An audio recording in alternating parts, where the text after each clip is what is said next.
पहिला वर्ग ते 12व्या वर्गापर्यंत तुम्ही कुठलंही बुक मराठी, इंग्रजी, हिंदी कुठलंही बुक तुम्ही एका क्लिकमध्ये डाउनलोड करू शकता. ते कशाप्रकारे डाउनलोड करायचं आहे हे आज आपण या व्हिडिओच्या माध्यमातून बघणार आहे.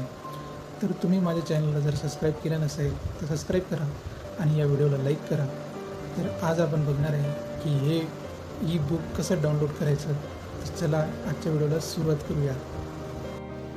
तुम्हाला या वेबसाईटवर यायचं आहे तर सर्वप्रथम तुम्हाला तुमचा वर्ग निवडायचा आहे.